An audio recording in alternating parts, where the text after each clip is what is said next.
Hello and welcome to this video. This is Demo DGC and we are looking today a different style of video, looking at cars and basically the EV sort of thing. So a basic different sort of look or different style video.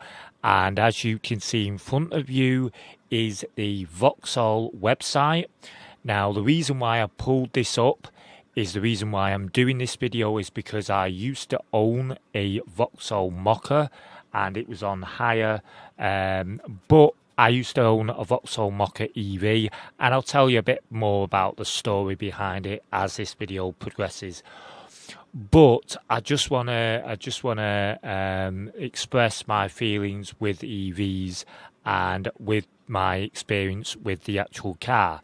Now, I used to have this thing, as you see, this Vauxhall Mocha, and that is, I think it's, hang on, let's just select the model. Right, so this is the Vauxhall Mocha, and yeah, as you can see, there's different features, different trim settings that you can order on there. I actually had that one, the Ultimate, which, as you can see, is £40,995, or £319 5 pence per month. I didn't pay that much. Don't worry about it. I didn't pay that much. Mine was on a special deal, what they call a mobility deal.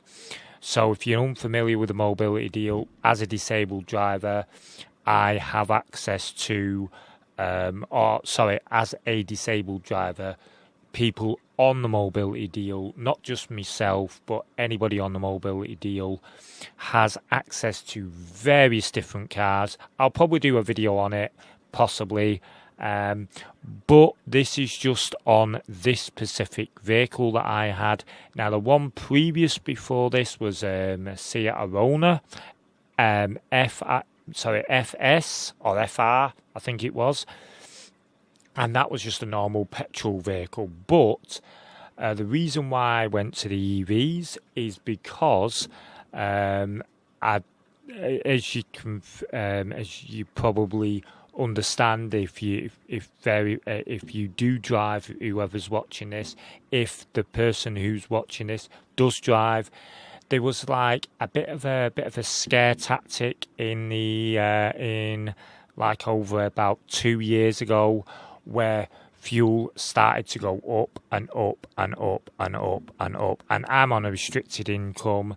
I don't really get that much, but I started to think, hang on, if petrol goes up over £2 per litre, which is two sterling pound per litre, I won't be able to fill the vehicle up. And this was like, because what I usually do with normal vehicles is I wait until it goes into the red, then I fill it up, then I wait until it goes into the red, then I fill it up, then I do that, vice versa. It's an easy way for me to actually work out how much fuel I'm using, how much travel time I'm using. You know, it's better money management for me.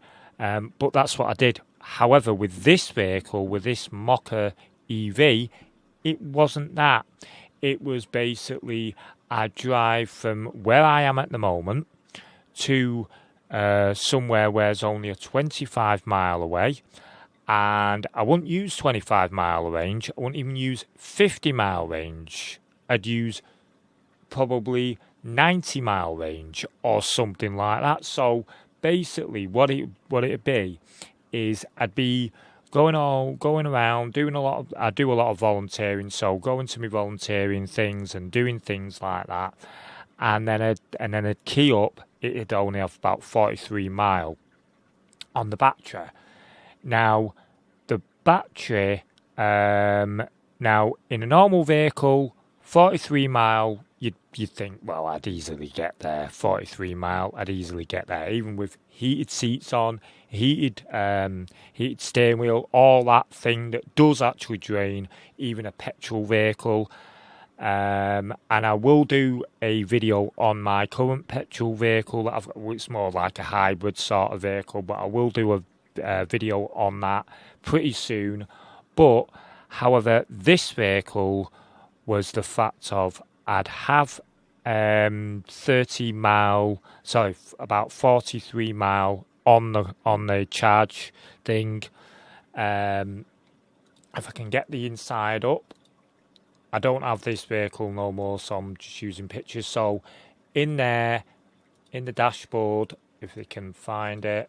No, so in the dashboard here, you'd have a dial. You'd have like a petrol gauge, so to speak, or like a bar on a phone. You know, like your power levels on the phone, and it'd say, right, you've got 43 mile or 45 mile or whatever it is, 50 mile.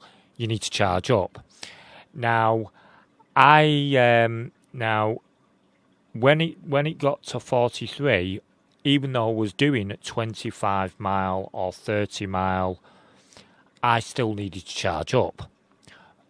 I didn't need to charge up when I was there. I needed to charge up before I set off. So I'd be doing like my volunteer work, and then I'd have an event because, through like a social event sort of thing.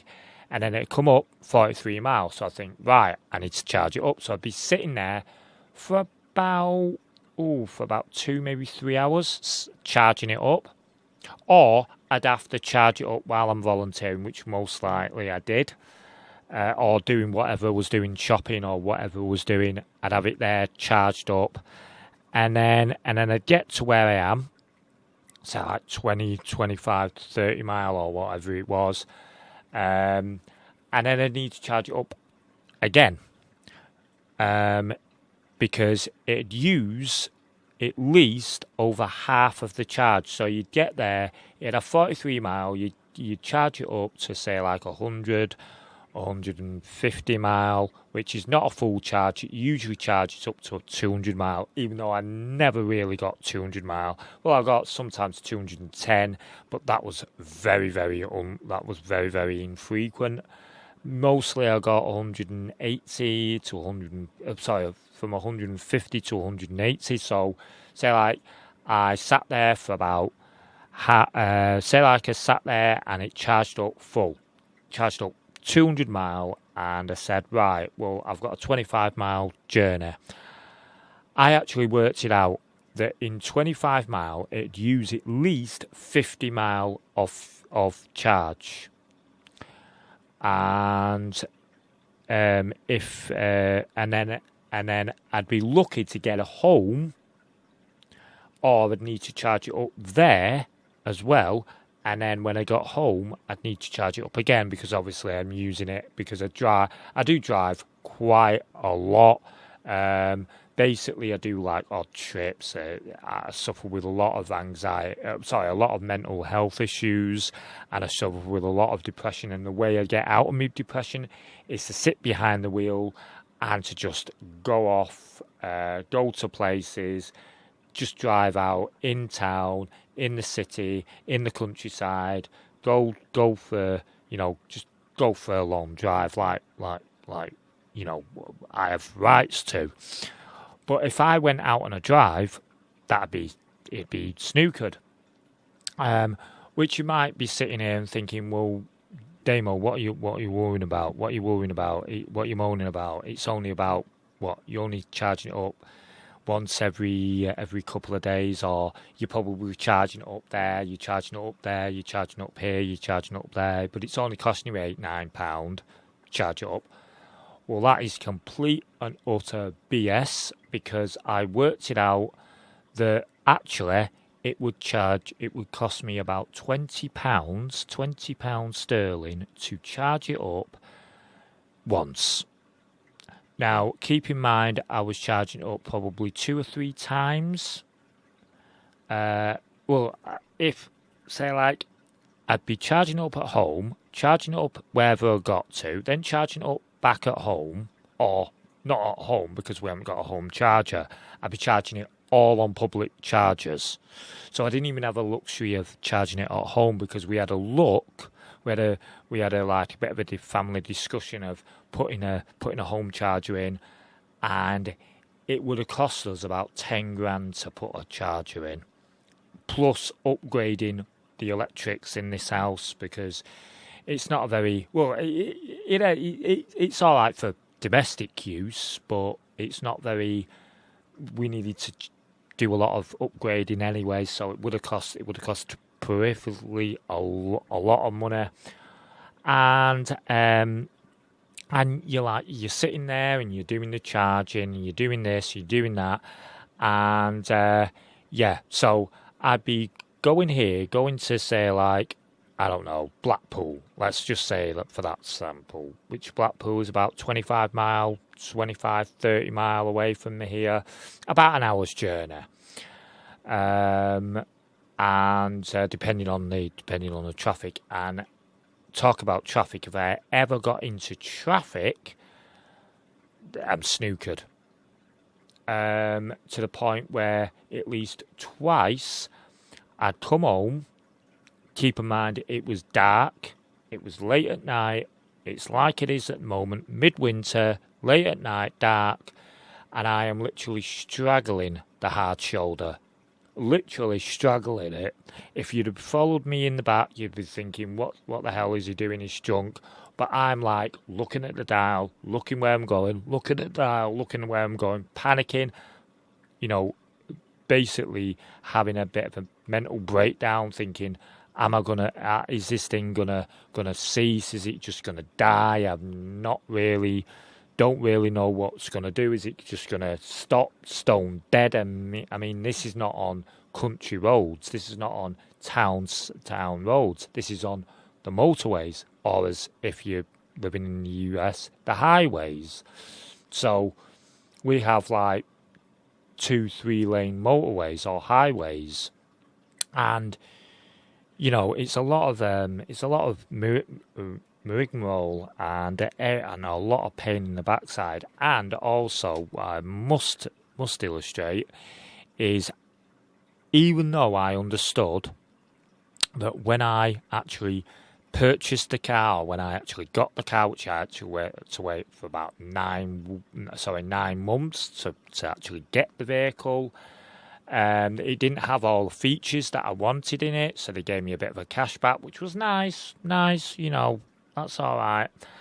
And then I got like a good return bonus on the last car, and anyway, and that was all sweet. That was all usually that's how they do it. The car companies, or the rental companies, should I say, or or Mobility usually does it that way.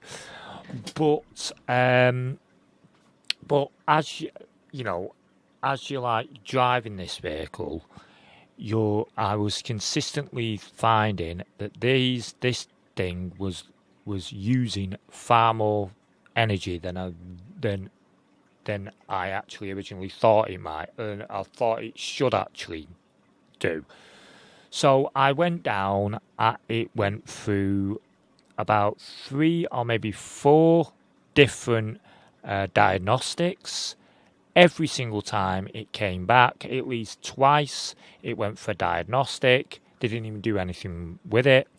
And, it's all this, it's all the customer service. I mean, the customer service for this place is absolutely shocking. Well, for my local place anyway. And as you can see, it's not cheese. It's not cheese money. It's not cheap. They're not cheap.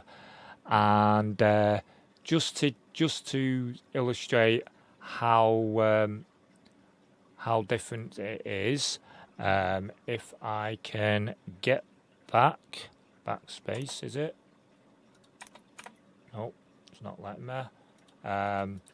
Right. So if I can get into the normal one, and right, the Mocha. Right, they've got 2 Mochas. They've got the Mocha EV and the Mocha normal. Now the normal Mocha starts from 24,310, and that starts from 36,610. So you're paying what, 12,000 more, if I can work out. But you know, and there was all other things wrong with it. There was like certain systems didn't work. There was certain things didn't work and everything like that. And it was just really, really disastrous. And I had to cancel my agreement, pay you like a penalty to cancel it because that was part of the agreement. So I had to pay a penalty for cancelling the agreement, which usually you do. They've luckily managed to cancel it. They managed to agree to cancel it, and I got myself a hybrid, and that's just been absolutely fantastic. But suffice it to say, whatever you do, if you're thinking about getting an EV, seriously don't buy an EV. They're absolutely a waste of money. They're a waste of time, and especially if you've got especially if you've got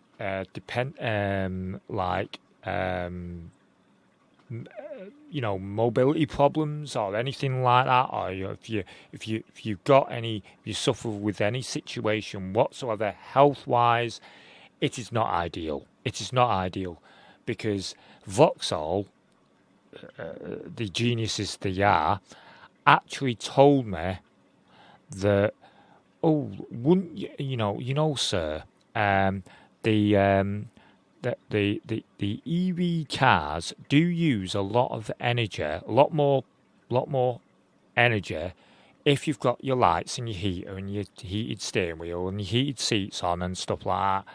And I basically stood there and I was going to say, no shit, Sherlock. No shit. No shit. It's going to use a lot more fuel, a lot more things. But I didn't realise that it used that much. And one of the pet peeves I have, especially with that electric vehicle, or especially with my electric vehicle, I don't know if any other mocker drivers have this, or any other EV drivers have this, but when you're charging your vehicle up, sometimes you cannot start the vehicle. You can't sit there and have the radio on and have the heated on or have the heated seats on, while it's charging, because it's like charging like the e-cig. You can't use it. It's like having a mobile and you can't sit there and charge. While it's charging, you can't sit there. So you can't actually sit there and use it.